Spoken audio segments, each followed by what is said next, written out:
আজ পর্যন্ত পাকিস্তানি কোনো প্রোডাক্ট আমি ব্যবহার করি না। সেই পাকিস্তানিদের মদদে আজ বাংলাদেশকে দখল করেছে এই রাজাকারের সন্তানেরা। যে আরেকটি যুদ্ধ করতে হবে, যে মেশিন গান হাতে করে আমার পিতা যুদ্ধ করেছিলেন। মনে রেখো, তোমাদের মধ্যে যেন পাকিস্তানের মেন্টালিটি না আসে। তোমরা পাকিস্তানের সৈনিক নও, তোমরা বাংলাদেশের সৈনিক। তোমরা হলো আমার পিপুলস আর্মি, তোমরা পেশাদার বাহিনী নয়। বঙ্গবন্ধুর প্রতি কৃতজ্ঞতা, উনি আমাদের একটা স্বাধীন সার্বভৌম দেশ দিয়েছেন। সবাই যা পারে। দর্শক, দেশ প্রবাস দূরে কিংবা কাছে বসে যারা আমাদের দেখছেন, আশা করি সবাই ভালো আছেন। এই মুহূর্তে পাওয়া খুবই গুরুত্বপূর্ণ একটা সংবাদ আপনারা দেখতে চলেছেন।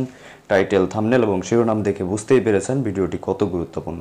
দর্শক, খুবই চাঞ্চল্যকর কিছু ঘটনা দেশে ঘটতেছে। অবশ্যই এই বিষয়ে আপনাদের খেয়াল রাখা উচিত।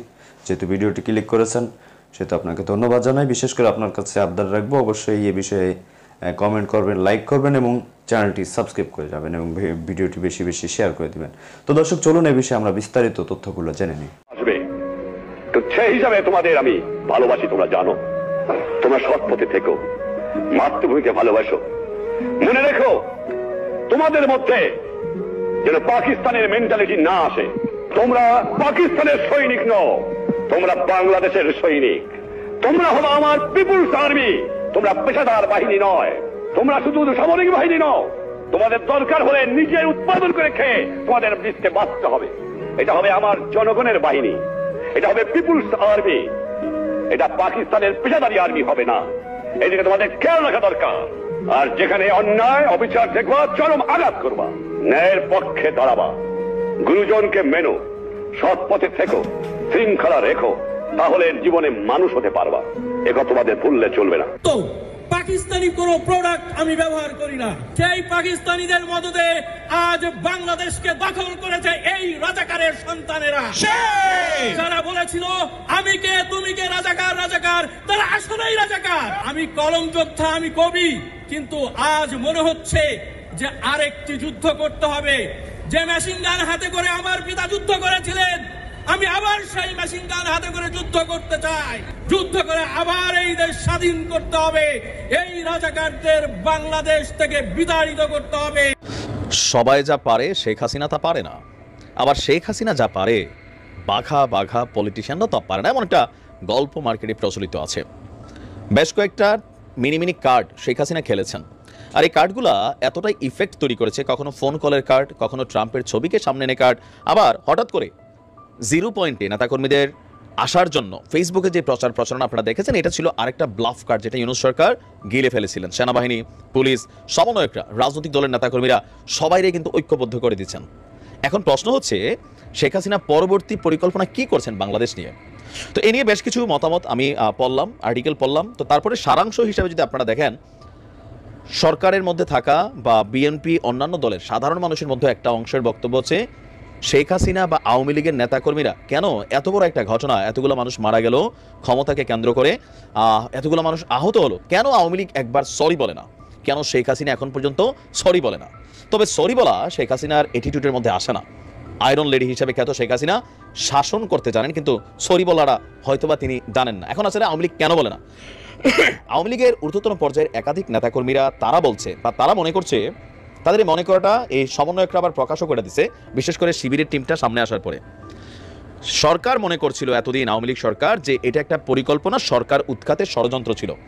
কিন্তু আন্দোলনের ওই প্রেক্ষাপটে সাধারণ মানুষ বিশ্বাস করে নাই। কিন্তু এখন যখন একের পর এক টিম সারপ্রাইজ দিচ্ছে, তখন মানুষের মধ্যে একটা টিম কিন্তু বিশ্বাস করা শুরু করছে, ইয়েস, এই আন্দোলনটা কোটা ভিত্তিক আন্দোলন, এটা হচ্ছে নামে মাত্র ছিল, পরিকল্পনা ছিল এক দফা সরকার উৎখাতে। সো আওয়ামী লীগ এখানে সরি বলবে না, কারণ আওয়ামী লীগ মনে করছে এটা আওয়ামী লীগ সরকারকে ক্ষমতা থেকে সরানোর জন্য, সেই পশ্চিমারা হোক, দেশে বিদেশে থাকা নানান শক্তি হোক, তারা সকলে মিলে এই কাজটা করছে, এটা নিয়ে তারা সরি বলবে না। তো এখন আসলে তাহলে পরিকল্পনা কি?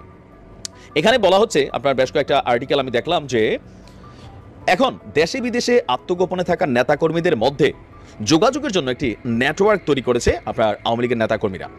তৃণমূলে অনেকেই এখন আস্তে আস্তে এলাকায় ফিরতে শুরু করেছেন।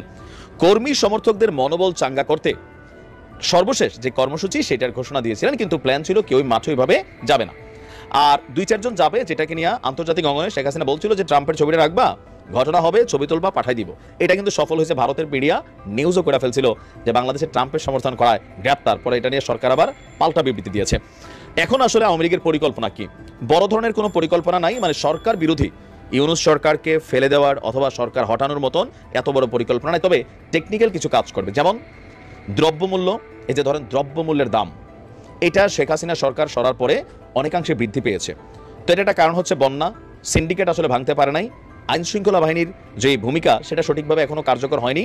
তো এগুলোর কারণে দ্রব্যমূল্য, আইন শৃঙ্খলা নিয়ন্ত্রণ সহ বিভিন্ন যে ইস্যুগুলো আছে, সেই ইস্যুগুলোতে সাধারণ মানুষের মধ্যে যে হতাশা এবং ক্ষোভ কাজ করছে, অসন্তোষ তৈরি হয়েছে, রাজনৈতিকভাবে সরকারকে নিয়ে সমালোচনা শুরু হয়েছে। তো প্রত্যেকটা জিনিসের পেছন থেকে হালকা ইন্ধন যোগানো, কারণ আওয়ামী লীগের ট্যাগ লইয়া ঘুরে হয়তো একটা এলাকায় 15-20 জন যারা পদ পদবি ধারণ করেন, কিন্তু এর বাহিরেও একটা বড় সংখ্যক কমিউনিটি আছে যাদেরকে দেখা আপনি আওয়ামী লীগের নেতাকর্মী চিন্তা করার সুযোগ নেই, অথবা ফেসবুকে বিভিন্ন ধরনের পোস্ট দেওয়া বা অ্যাক্টিভিটিজের মাধ্যমে একটা জনমত গড়ে তোলা, যে ফ্লোটা মার্কেটে ইতিমধ্যেই সেট আপ আছে।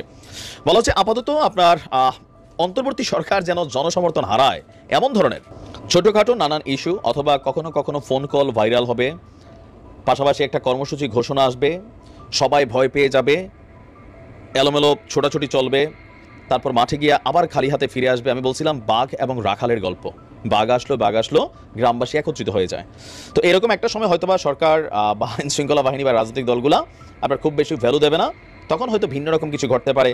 তবে কেউ কেউ বলছেন যে আওয়ামী লীগ যেভাবে পতন হয়েছে, শেখ হাসিনা তিনি যেভাবে দেশ ছেড়ে পালিয়েছেন, আওয়ামী লীগের নেতাকর্মীরা পর্যন্ত যেইভাবে গণহারে দেশ ছেড়েছেন, সো রাজনীতিতে কামব্যাক করা এটা একটা লম্বা সময়, মিনিমাম 10 বছর। কেন?